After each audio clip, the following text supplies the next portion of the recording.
वायुदल प्रमुखांनी पंतप्रधान मोदींची भेट घेतली आहे। अमरप्रीत सिंह यांनी पंतप्रधान मोदींची भेट घेतली आहे। काल पंतप्रधान मोदींनी नौदल प्रमुखांची भेट घेत चर्चा केली होती। त्यानंतर आज वायुदल प्रमुखांची चर्चा केली आहे। सध्या भारत आणि पाक तणावाच्या पार्श्वभूमीवर या भेटीला अगदी विशेष महत्त्व प्राप्त होत आहे।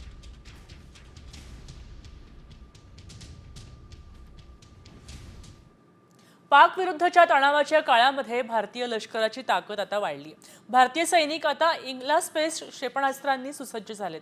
त्यामुळे शत्रूची लढाऊ विमानं, हेलिकॉप्टर आणि ड्रोन आता वाचू शकणार नाहीत। रशियासोबत केलेल्या 260 कोटी रुपयांच्या विशेष खरेदी कराराअंतर्गत ही क्षेपणास्त्र पुरवण्यात आली आहेत। इग्ला एस ही क्षेपणास्त्राची सुधारित आवृत्ती आहे, ज्याची इंटरसेप्शन रेंज 6 किलोमीटरपर्यंत जाते। एक सैनिक हे आपल्या खांद्यावर घेऊन जाऊ शकतो आणि शत्रूची लढाऊ विमानं, ड्रोन, हेलिकॉप्टर अगदी जवळून पाडू शकतो।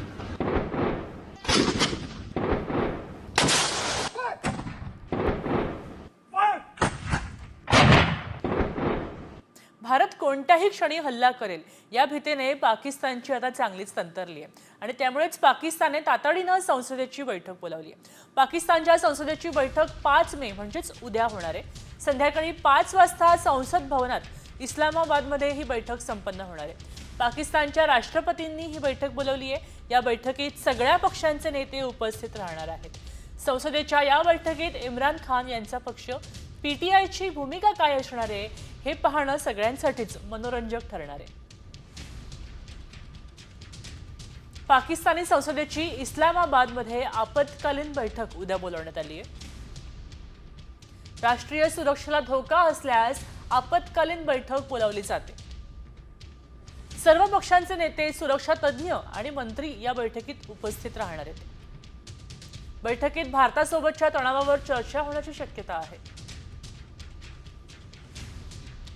तर दुसरीकडे भारत आणि पाकिस्तानच्या सीमेवर पाकिस्तानकडून कुरापती अजूनही सुरूच आहेत। पाकिस्तानकडून सलग 10व्या दिवशी शस्त्रसंधीचं उल्लंघन करण्यात आलंय। कुपवाडा, बारामुल्ला, पूंछ, राजौरी, मेंढर, नौशेरा, सुंदरबनी, अखनूर भागात पाकिस्तानी सैनिकांनी आता गोळीबार केलाय। भारतीय जवानांनी त्याला चोख प्रत्युत्तर दिले।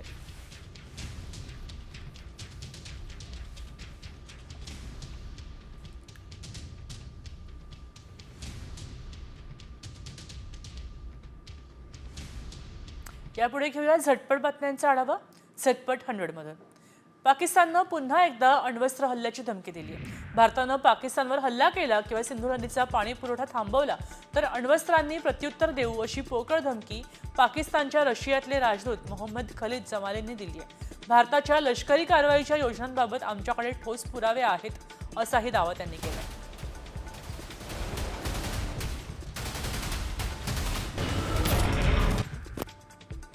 सीआरपीएफच्या जवानानं पाकिस्तानी महिलेसोबत केलेलं लग्न लपवल्याबद्दल त्याला नोकरीवरून काढून टाकण्यात आले।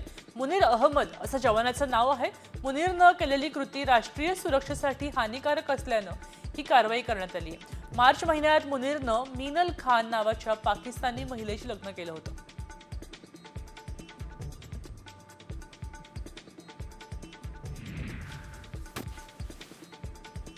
भारतानं पाकिस्तानची आर्थिक कोंडी करण्यासाठी मोठं पाऊल उचललंय। भारताचे कार्यकारी संचालक म्हणून कार्यरत असलेले डॉक्टर कृष्णमूर्ती व्ही सुब्रमण्यम यांचा कार्यकाळ तात्काळ प्रभावाने संपुष्टात आणलाय।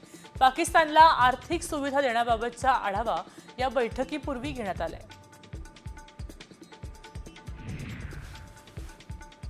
भारताच्या कारवाईनंतर पाकिस्तान आता बिथरलंय। भारतीय बंदरामध्ये पाकिस्तानी जहाजांना प्रवेश बंदी करण्यात आली होती। त्यानंतर आता पाकिस्तानने सुद्धा आपल्या बंदरामध्ये भारतीय जहाजांना प्रवेश नाकारला आहे। पहलगाम हल्ल्यानंतर केंद्रानं कठोर निर्णय घेतले होते। पाकिस्तानसोबतची टपाल आणि पार्सल सेवा सुद्धा भारतानं बंद केली आहे।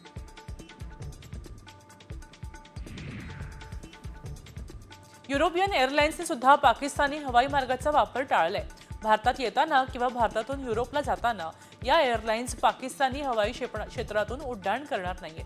लुफ्तांसा, ब्रिटिश एअरवेज, स्विस तसंच ITI या एअरवेजनी हा मोठा निर्णय घेतलाय। तसंच 30 एप्रिल पासून हा बदल दिसून येणार आहे।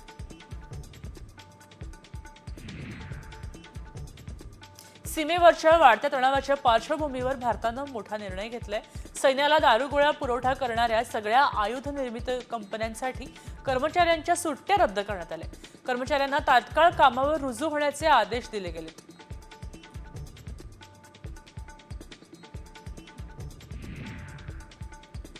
YouTube बंद करणं म्हणजे बदला असतो का, असा सवाल खासदार संजय राऊतांनी मोदी सरकारला केलाय. त्याचेच भाजप सरकारनं इंदिरा गांधींचा इतिहास बघावा असा सल्ला सुद्धा त्यांनी दिलाय. मोदींनी पाकिस्तानचा काहीही कधीही बदला घेतलेला नाही असंही त्यांनी यावेळी म्हटलं.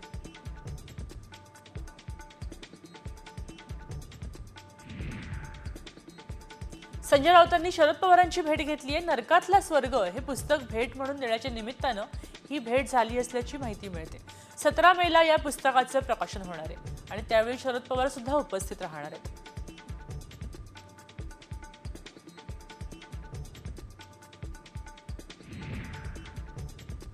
परभणीत सद्भावना यात्रा संविधान बचाव रॅलीला सुरुवात झाली. काँग्रेस प्रदेशाध्यक्ष हर्षवर्धन सपकाळ यांच्या उपस्थितीत या यात्रेला सुरुवात झाली आहे. तसंच काँग्रेसचे नेते सतेज पाटील यांच्यासह अनेक कार्यकर्ते यात सहभागी झालेत.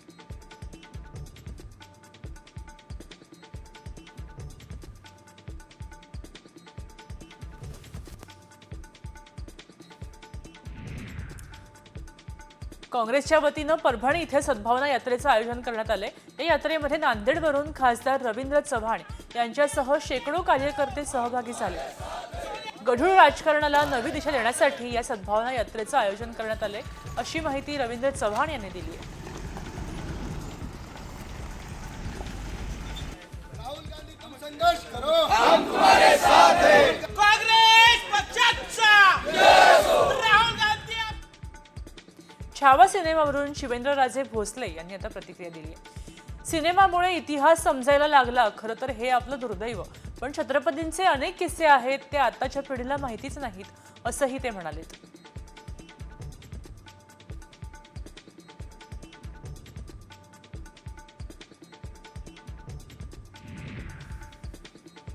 HSC बोर्डाचा 12वीचा निकाल उद्या जाहीर होणार आहे. बोर्डाचे अध्यक्ष शरद गोसावींनी ही माहिती दिली आहे. विद्यार्थ्यांना दुपारी 1 वाजता ऑनलाईन निकाल पाहता येणार आहे. गुण पडताळणीसाठी विद्यार्थ्यांना 20 मे पर्यंत अर्ज करता येणार आहे.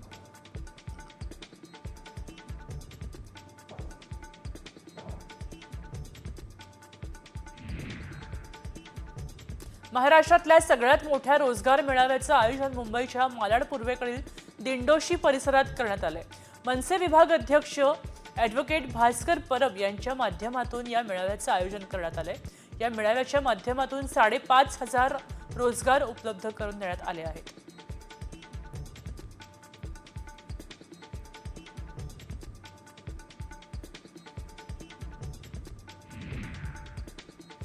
अमूल पाठोपाठ आता गोकुळ दूधही महागले.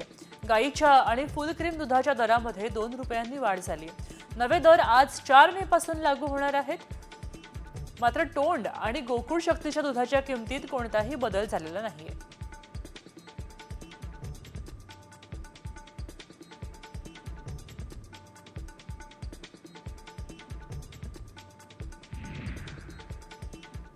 आता भारत हल्ला करेल या भीतीनं पाकिस्तानच्या पायाखालची जमीनच सरकली.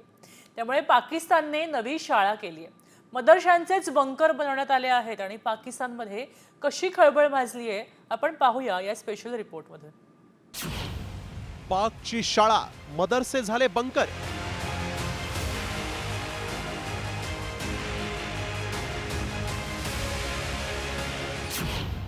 पिओकेत आणीबाणी, पाकाड्यांनी भरलं राशन पाणी.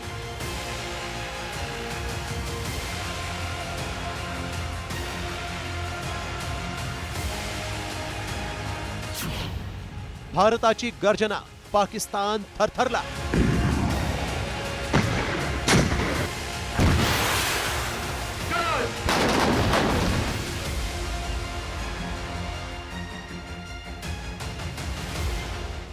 पहलगाममध्ये भ्याड हल्ला करून पाकिस्ताननं भारतीयांचा आत्मा दुखावला आणि आता भारतानं अश्रू पुसून पाकिस्तान विरोधात तिसरा नेत्र उघडलाय. त्यामुळे पाकिस्तानची गाळण उडाली. होय, पाकिस्तानचा थरकाप उडालाय. एवढंच नाही तर लष्कर प्रमुख गायब झाल्यानं सैनिकांचं एकीकडे राजीनामा सत्र सुरू आहे, तर देशाचा प्रमुख अमेरिकेकडे युद्ध थांबवण्याच्या विनवण्या करतोय. पण भारतानं बदला घेण्याचं ठरवल्यानं आता पाकिस्ताननं पराभवाच्या भीतीनं आपल्या नागरिकांसाठी एक एसओपी नवे आणीबाणीच जाहीर केली आहे. पीओके मधील नागरिकांनी 2 महिन्यांचा अन्नसाठा करा. 1000हून अधिक मदरसे तातडीनं बंद. एलओसी जवळ पर्यटनावर बंदी. कराची आणि लाहोरचे एअरस्पेस बंद. लहान लहान मुलांना युद्धाचं प्रशिक्षण. पहलगाम हल्ल्यानंतर भारतानं तिन्ही सैन्यांना फक्त सज्ज राहण्याचे आदेश दिले आणि त्यामुळेच पाकिस्तान आता युद्धातील पराभवाच्या भीतीनं बेजार झालाय. कारण आजवर झालेल्या 4ही युद्धात पाकिस्तानच्या चिंधड्या उडाल्याचा इतिहास पाकच्या या बगलबच्च्यांना माहिती आहे आणि त्यामुळेच आता इतिहास जमा होण्याची भीती पाकिस्तानला सतावतीये. दहशतवाद्यांची खरं बॉम्ब न उडवत जमीन दोस्त. सीमेवर पाकच्या 600 गोळ्यांना 1400 गोळ्यांनी भारताचं प्रत्युत्तर. वायुदलाचा राफेल, सुकोई SU-30 MKI, MiG-21 या लढाऊ विमानांचा आग्रा महामार्गावर आक्रमण सराव. INS विक्रांत आणि INS विक्रमादित्य या दोन्ही युद्धवाहू नौका सज्ज. LOC आणि LAC वर विशेष तुकड्यांची तैनाती. भारताच्या सामरिक सामर्थ्यापुढे पाकिस्तानचं सामरिक सामर्थ्य फार कमी आहे. भारताकडे साधारणतः 15 लाखाचं सैन्य आहे तर पाकिस्तानकडे 6.5 लाखच सैन्य आहे आणि त्यातही फार मोठ्या प्रमाणामध्ये पाकिस्तानच्या सैन्यामध्ये राजीनामा सत्र सुरू झालेलं आहे आणि हे सैन्य त्यांना मिळत नसल्यामुळे आता पाक ऑक्युपाईड काश्मीर त्याचबरोबर पाकिस्तानमधल्या मुलांना सुद्धा या युद्धामध्ये मदत करण्यासाठी त्यांनी मदतीला घेतलेलं आहे. भारतीय सैन्यानं तयार है हम म्हणत सराव केल्यानं पाकिस्तानला धडकी भरली आहे. हवा, पाणी आणि जमिनीवर 4 मुंड्या चित करण्याचं भारतानं ठरवलंय. आंतरराष्ट्रीय पातळीवर भारतानं राजनैतिक मुत्सुद्देगिरी न पाकची कोंडी तर केलेलीच आहे, तर सिंधू करार रोखत तोंडचं पाणीही पळवलंय. त्यामुळेच पीओकेत आता युद्धाला तोंड देण्यासाठी पाकिस्ताननं एसओपी जाहीर करत स्वतःला वाचवण्यासाठी हातपाय मारायला सुरुवात केली. मात्र कितीही तडफड केली तरी पाकिस्तानचा पराभव निश्चित आहे. ब्युरो रिपोर्ट, साम टीव्ही मराठी. पुन्हा घेऊया झटपट बातम्यांचा आढावा वेगवान स्वरूपात. उत्तर आणि दक्षिण भारताला जोडणारी एक नवीन रेल्वे गाडी सुरू करण्यात येणार आहे. रेल्वे प्रशासनाकडून चेन्नई सेंट्रल ते भगत की कोठी दरम्यान नवीन रेल्वे सेवेचा प्रारंभ 5 मे पासून होतोय. गर्दी लक्षात घेऊन त्याचीच गैरसोय टाळण्यासाठी रेल्वे प्रशासनानं हा निर्णय घेतलाय.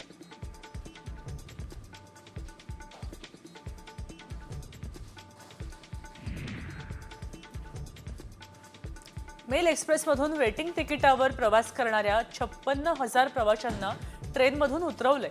रिझर्वेशन असलेल्या प्रवाशांना अडचण न होण्यासाठी ही कारवाई केल्याचं रेल्वेने सांगितलंय. प्रवासी कन्फर्म तिकीट नसल्यानं ते तात्काळ आणि वेटिंग तिकिटावर प्रवास करतात.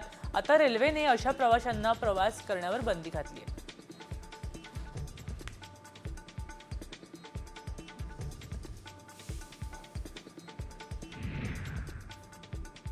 उत्तम ते विरार दरम्यान सागरी सेतू उभारण्यास राज्य सरकारनं MMRDA मंजुरी दिली आहे. उत्तर ते विरार या कॉरिडॉरमुळे मुंबईतल्या वाहतुकीचा ताण हलका होणार आहे. तसंच मुंबईहून विरारला पोहोचणं सोपं होणार आहे. हा सी लिंक 8 मार्गिकांचा असून भविष्यात थेट दिल्ली मुंबई द्रुतगती महामार्गाला जोडला जाणार आहे.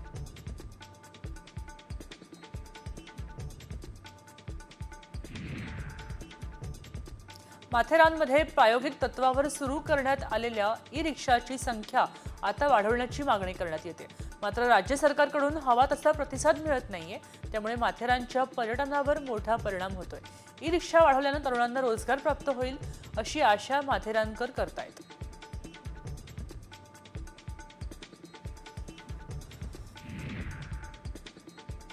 हिंगोलीत सूर्य आग उकत असल्यानं आता बळीराजानं आपल्या कामाच्या वेळेत बदल केलाय. सकाळी 6 ते 9 आणि सायंकाळी 4 ते 7 या वेळेत शेतीतल्या मशागतीची कामं पूर्ण केली जात आहेत. उन्हापासून स्वतःचं संरक्षण करण्यासाठी कामाच्या वेळेत हे बदल केले गेलेत.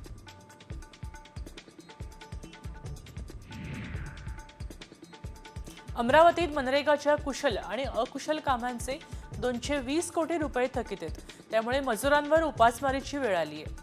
जिल्ह्यातल्या 700 गावातल्या 7,300 गावांवर 70,000 मजूर काम करतायत. त्यातले सर्वाधिक निधी 189 कोटींचा आहे.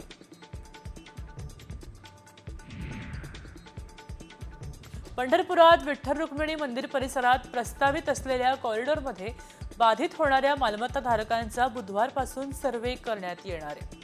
हे काम 3 आठवड्यात पूर्ण करण्यात येणार आहे.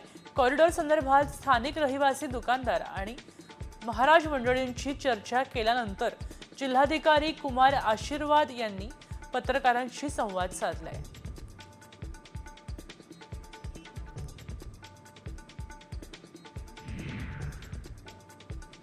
पहलगाममधील दहशतवादी हल्ल्याच्या निषेधार्थ विरार पूर्वच्या मनवेलपाडा येथे श्रीमंत योगी प्रतिष्ठान आणि विष्णू विहार वेलफेअर असोसिएशनच्या वतीनं निषेध आंदोलन करण्यात आले. यावेळी परिसरातल्या रहिवाशांनी पाकिस्तान मुर्दाबादची घोषणा दिली आणि निषेध व्यक्त केला.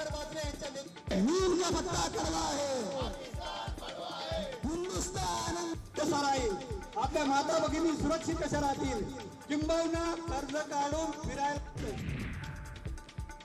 राज्यात असह्य उकाड्यानं नागरिक आता हैराण झालेत. त्यातच पावसाला पोषक हवामान झाल्यानं राज्यातल्या काही भागात पावसाचा अंदाज वर्तवण्यात आले. विदर्भ, मध्य महाराष्ट्र आणि मराठवाड्यात वादळी वाऱ्यासह पावसाची शक्यता आहे. पावसाचा अंदाज वर्तवण्यात आला तरी राज्याच्या कमाल तापमानातली वाढ कायम राहणार आहे.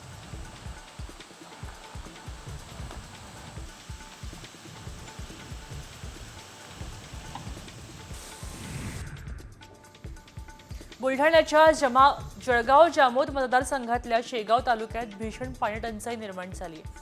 नागरिकांना पाईपलाईनच्या लिकेज व्हॉल्व्हवरून नंबर लावून पाणी भरावं लागतंय. जिल्हा प्रशासन याकडे पूर्णतः दुर्लक्ष करत असल्याचा आरोप आता नागरिक करतायत.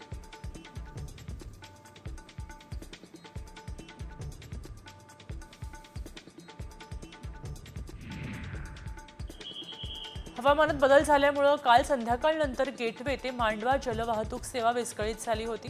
त्यामुळे पर्यटक आणि प्रवाशांची मोठी गैरसोय झाली आहे. उन्हाळी सुट्टी आणि शनिवार रविवारमुळे अलिबागला येणाऱ्या प्रवाशांची संख्या मोठी आहे. मात्र बोट सेवा विस्कळीत झाल्यानं प्रवाशांना जेट्टीवरच ताटकळत उभं राहावं लागतंय.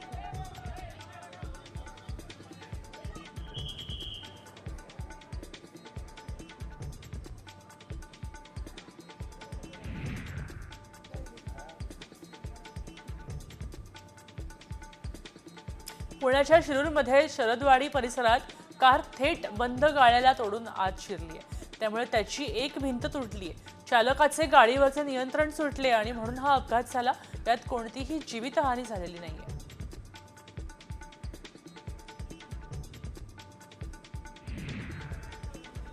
नांदेडच्या अर्धापूर तामसा रस्त्यावरील पाटणूर घाटामध्ये कार आणि क्रूझचा अपघात झालाय. यात 2 जण गंभीर जखमी झालेत. त्यांची प्रकृती अजूनही चिंताजनक आहे. तसंच 4 जण किरकोळ जखमी झालेत.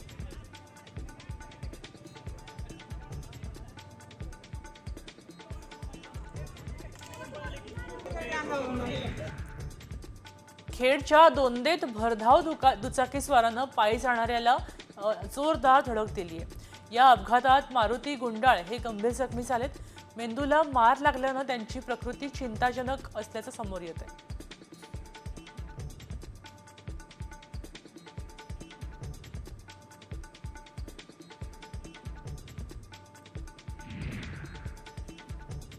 यवतमाळ ते ढानकी ते बिटरगार्डमध्ये दरम्यान 2 दुचाकींची धडक झाली आहे. यात एकाचा मृत्यू झालाय तर 2 जण गंभीर जखमी झालेत. बजरंग भद्रावळ असं मृत व्यक्तीचं नाव आहे. तो उमरखेड ग्रामपंचायत समितीमधून काम आटोपून घरी जाताना त्याचा अपघात झाला.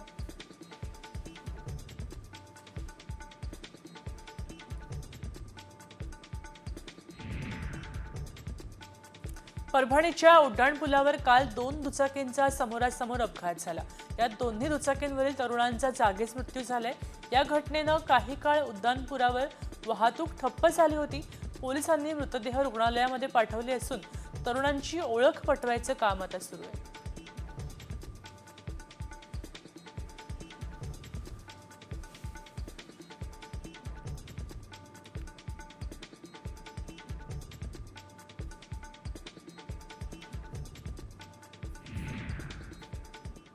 भारताविरोधातली लढाई पाकिस्तान आता धर्मावर नेली आहे.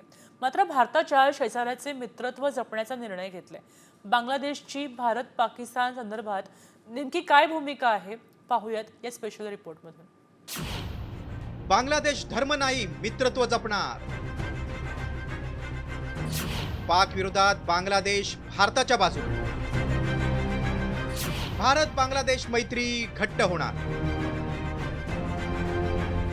पाकिस्तानी दहशतवाद्यांनी पहलगाममध्ये बंदुकीच्या जीवावर नंगानाच केलाय. त्यामुळे बदलाच्या भावनेनं भारतानं पाकिस्तानची कोंडी केली, तर भारताकडून कारवाईच्या भीतीनं पाकिस्ताननं थेट मुस्लिम राष्ट्र समूहाकडे धाव घेतली. मात्र भारताचा शेजारी बांगलादेशनं धर्म न जपता मित्रत्व जपत पाकिस्तान विरोधात भारताला पाठिंबा असल्याचं जाहीर केलंय. बांगलादेशचे हंगामी पंतप्रधान मोहम्मद युनूस यांनी नेमकं काय म्हटलंय ते पाहूया. बांगलादेशला प्रादेशिक संघर्ष नकोय. भारत आणि बांगलादेशमध्ये मित्रत्वाचे संबंध आहेत. दहशतवाद्यांना पाठिंबा देणाऱ्यांच्या विरोधात आमची भूमिका आहे. भारताच्या विकासाला आणि स्थैर्याला बांगलादेशचा पाठिंबा आहे. खरं तर भारत आणि बांगलादेशमधील मैत्री ही काही आजची नाही. यामागे शत्रूचा शत्रू मित्र असा इतिहास आहे. 1971 मध्ये पाक पासून बांगलादेशला स्वातंत्र्य मिळवण्यात भारताची महत्त्वाची भूमिका होती. मुक्ती संग्रामाच्या वेळी भारताकडून बांगलादेशी शरणार्थींना आश्रय देण्यात आला. 1972 मध्ये भारत बांगलादेशमध्ये मैत्री, शांतता आणि सहकार्य करार झाला.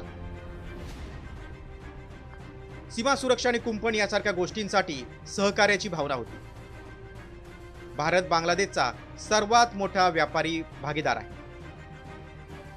1971 मध्ये भारत पाकिस्तान युद्ध झालं. त्यावेळी पूर्व पाकिस्तान म्हणजेच आताच्या बांगलादेशमधील बंडखोरांनी भारताला पाठिंबा दिला. तेव्हा पाकिस्तानचा तुकडा पाडून बांगलादेश स्वतंत्र करण्यासाठी भारतानं महत्त्वाची भूमिका बजावली. तेव्हापासून भारत बांगलादेशमध्ये मैत्रीपूर्ण संबंध आहे. मात्र मध्यंतरीच्या काळात शेख हसीना यांची सत्ता गेल्यानंतर बांगलादेश आणि भारतामधील संबंध बिघडण्याची शक्यता होती. मात्र पहलगाम हल्ल्यानंतर बांगलादेशनं धर्माकडे न झुकता मित्रत्व जपण्याचा निर्णय घेतलाय. खरं तर दक्षिण आशियाई देशांमधील चीन आणि पाकिस्तान बांगलादेशला भारताविरोधात चिथावणी देण्याचा प्रयत्न करतात. मात्र बांगलादेशनं भारताच्या बाजूने भूमिका घेतल्यानं पाकड्यांचे नापाक इरादे भुईसपाट झाले. ब्युरो रिपोर्ट, साम टीव्ही न्यूज.